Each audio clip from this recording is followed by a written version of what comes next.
Russia is complicit in the Assad regime's atrocities. Your behavior exposes your true motives. Tempers fray at the UN as America blames Russia for chemical attacks in Syria, regardless of who carried them out. Also this hour, the US aid chief says the destruction in the Syrian city of Raqqa is beyond description after America's devastating bombing campaign there against Islamic State terrorists. And Berlin remains silent on deals to sell tanks to Ankara after Germany's foreign minister condemns Turkey's offensive against Kurds in Syria. Plus, dubbed a platform for fake news and extremist propaganda, a new survey shows that most people in the UK want social media to be better regulated.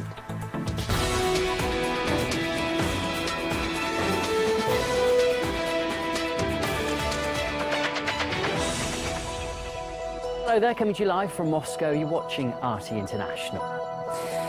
Now, there's been a fiery exchange between Russia and America at the UN over who is to blame for chemical attacks in Syria and how they should be investigated. Moscow says that future probes should require independent experts to visit the sites of alleged incidents, but that was rejected by the US. Russia is complicit in the Assad regime's atrocities. You are acting as judge and prosecutor. Russia is running from the facts. Your behavior exposes your true motives. Russia has the audacity to lecture this Security Council. This is a long political spectacle. We're not going to accept any Russian proposal that undermines our ability to get to the truth. You should at least have taken a look at the draft before rejecting it. Russia, all on its own, killed the mechanism we had specifically tasked to identify those responsible. What do you need an investigative mechanism for? Before any investigation, you have accused the Syrian government of using chemical weapons. Well, that row there did come during a debate on how to tweak the system used to assess chemical attacks in Syria. The emergency meeting was held after the US Secretary of State claimed that another attack took place in Syria on Monday. He said that Russia should shoulder the blame for that and other incidents too. Whoever conducted the attacks, Russia ultimately bears responsibility for the victims in East Ghouta and countless other Syrians targeted with chemical weapons since Russia became involved in Syria. Problem is, it hasn't even been confirmed that these attacks even happened, let alone who's responsible. And there are only two sources saying this, and both are notoriously pro-rebel. This whole blame Russia game continued at the Security Council, and it seemed Nikki Haley's statements were more about Russia than anything else. She even accused Russia of killing the Joint Investigative Mechanism. But at the meeting, Russia said that the Joint Investigative Mechanism became a political tool and called for an impartial investigation into all cases of chemical weapons use in Syria, including the Joint Investigative Mechanism's new reports. So we're not going to accept any Russian proposal that undermines our ability to get to the truth or that politicizes what must be an independent and impartial investigation. The fact that the US dismissed our proposal right from the start reveals the truth, that they do not need an impartial investigative mechanism. Even though several other member states supported the proposal of a new impartial investigation, the U.S. rejected it, saying that it's ready to bring back the old Joint Investigative Mechanism, quote, but all other suggestions are unacceptable. Samira Khan reporting there. Well, the mechanism she mentioned was established in 2015 by the UN Security Council, along with the Organisation for the Prohibition of Chemical Weapons. Together, they drew up several reports too, accusing the Syrian government of carrying out chemical attacks, and it included one of the deadliest two in Khan Sheikhoun in April last year. However, experts did not actually visit the site before reaching their conclusions.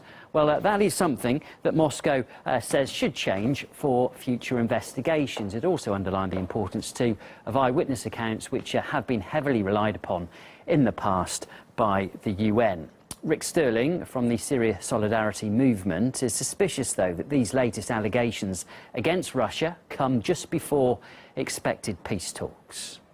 We've seen that in the past. A day or two before Geneva negotiations would start, there would be some claim of an atrocity, and that again is what we're seeing happen here. So it's really sad. It looks like there's a possibility of ending the conflict in Syria, but evidently there's some forces that just want to prolong it and keep it going. It's really sad.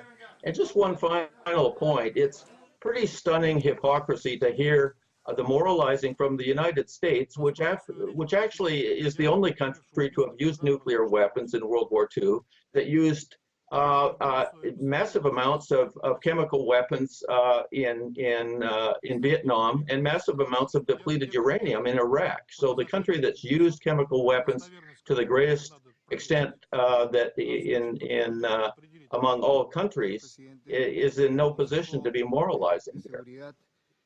Well, with Rex Tillerson blaming Moscow for chemical attacks in Syria, our senior correspondent, Bergegas, looks now at what responsibility Washington should take for its involvement in the conflict. The end justifies the means, they say. Some things, no matter how horrible, just have to be done. These are hardcore fighters. They have to be rooted out. This is an ugly business, but it is necessary business. It's only after, when the dust settles and you see what you've done, that you start having second thoughts. This is when you say, damn, what did I just do? The devastation goes back as far as you can see. It is almost beyond description how deep the damage is. As many as 1,000 airstrikes a month on Raqqa alone. Just airstrikes, not including artillery, tanks and all that. More than 80% of the city was deemed unfit to live in by the UN, a city all but razed. So let's start with the obvious. Incredible work has to be done just to get people back into their homes. Except we won't pay. Here's the disclaimer: stabilization, not reconstruction. The US will help fix the pipes, but someone else is going to have to sort out the rest of this mess. No, sir. The coalition freed you, you do the rest.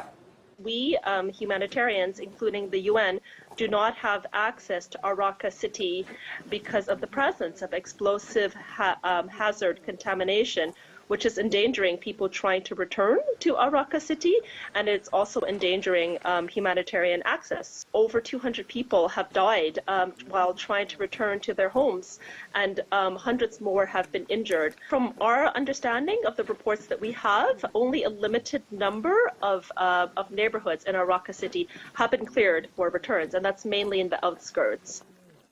So who is going to pay to rebuild an entire city? The guys who helped destroy it say they won't.